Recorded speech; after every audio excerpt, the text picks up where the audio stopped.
को बीच में कुछ ना बोलते हुए आगे तेज़ी के साथ, क्योंकि समय काफ़ी लंच का भी हो रहा है, तो आगे बढ़ाते हुए मान्यवर धर्मकीर्ति फूलजले साहब को आमंत्रित करता हूं कि वो अपनी बात बहुत संक्षेप में रखें और आए मंच पर आए और अपनी बात रखें।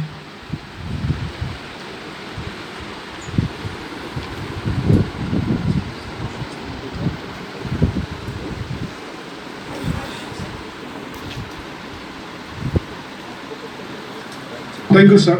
मैं सर्वप्रथम संविधान निर्माता डॉक्टर बी आर अम्बेडकर को तथा हमारे सामाजिक परिवर्तक महात्मा ज्योतिबा फुले को प्रणाम करता हूँ।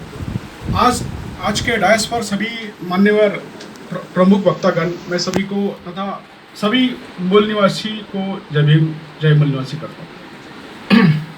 साथियों, मैं यहाँ पे 8 साल से कार्यरत हूँ भारतीय भू वैज्ञानिक सर्वेक्षण में। 8 साल के कार्यकाल में मैं मेरे कार्यालय में डॉक्टर 14 अप्रैल का कभी प्रोग्राम नहीं होता था, 6 दिसंबर का कभी प्रोग्राम नहीं होता था।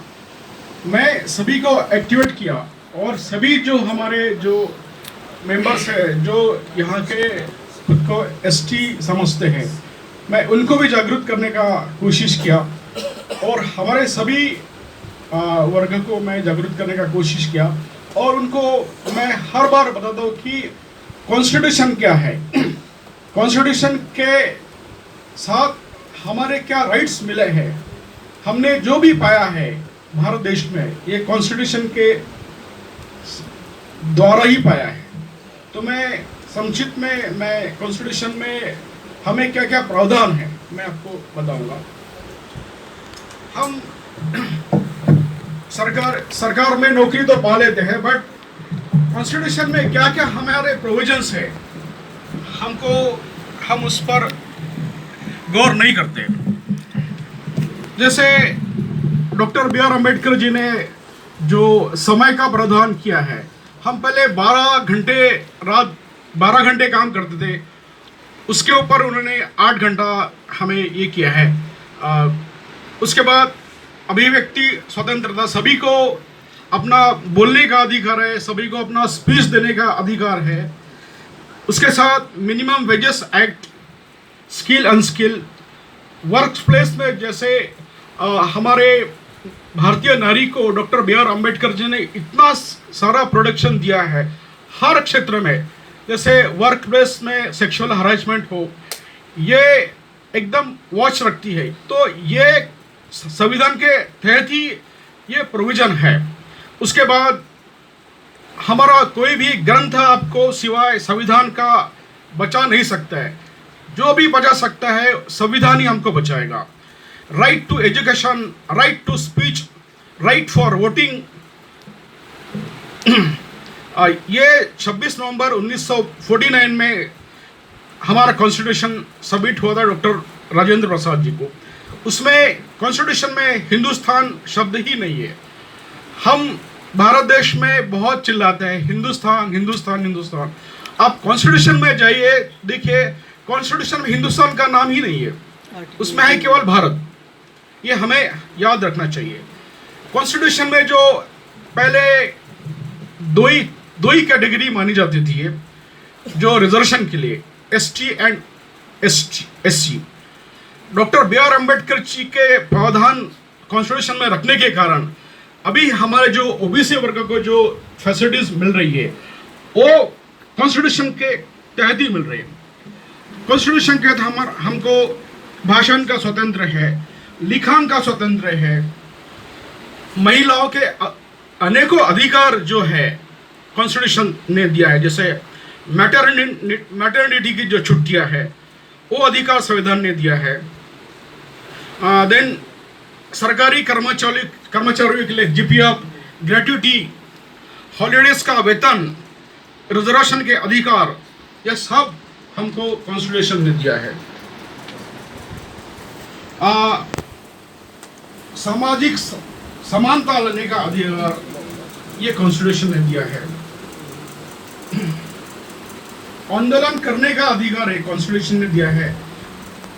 डॉक्टर बी आर अम्बेडकर जी हमेशा कहते हैं अपने बच्चों को पढ़ाओ, अपने बच्चों को IAS IPS बनाओ, न्याय व्यवस्था में भेजो। मैं बहुत खुश हूँ कि हमारे आज के यहाँ गणमान्य उपस्थित है, उनके बेटे आज सिविल सर्विसेज भी क्रैक कर रहे हैं। हमें बहुत गर्व महसूस करता हूँ। आप जब तक बच्चों को नहीं पढ़ाओगे, IAS IPS सिविल सर्विसेज में भागीदारी नहीं दिलाओगे, आप मान लीजिए हमारा परिवर्तन नहीं हो सकता है, नहीं हो सकता है, नहीं हो सकता है।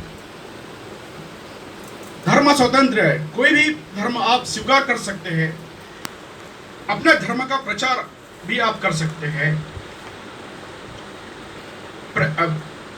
चुनाव का अधिकार कॉन्स्टिट्यूशन ने दिया है, समाज में प्रतिष्ठा कॉन्स्टिट्यूशन दिया है, आर्थिक सक्षम राजकीय सक्षम बनाने का अधिकार कॉन्स्टिट्यूशन ने दिया है, विचार स्वतंत्र कॉन्स्टिट्यूशन ने दिया है। इसके अलावा डॉक्टर अंबेडकर का बहुत सारा योगदान है जो हमारे भारत में, जैसे है contribution in nuclear power plant, RBI की स्थापना डॉक्टर BR अम्बेडकर जी ने किया है।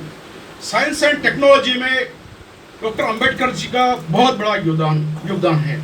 मेजर इरिगेशन डैम्स जो बनाते हैं, अभी हमारे साथी यहाँ संजय कुमार साहब है, उन्होंने बोलना चाहिए कि जो भी मेजर इरिगेशन पावर प्लांट्स जो बनते हैं, ये डॉक्टर BR अम्बेडकर जी के सुझाव के कारण बनते हैं और इम्प्लीमेंटेशन होते हैं।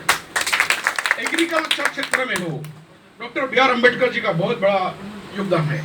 स्पेस टेक्नोलॉजी में हो तथा सभी अधिकार अन्य सभी क्षेत्र में डॉक्टर BR अम्बेडकर जी के विचार बिना अधूरा है। साथियों, हम अभी मेरी बेटी BBA हो गई है, मेरा बेटा अभी 12th में है। हमेशा पूछते हैं, पापा आप ये बाम साहब के कार्यक्रम में क्यों जाते हैं? पापा आप बाम साहब के वर्कर्स को चंदा क्यों देते हैं? मैंने कहा आज मैं जो हूँ ये बाम साहब के एक्टिव कार्यकर्ता के कारण मैं हूँ। आज जो हमारा कॉन्स्टिट्यूशन, आज जो हमारा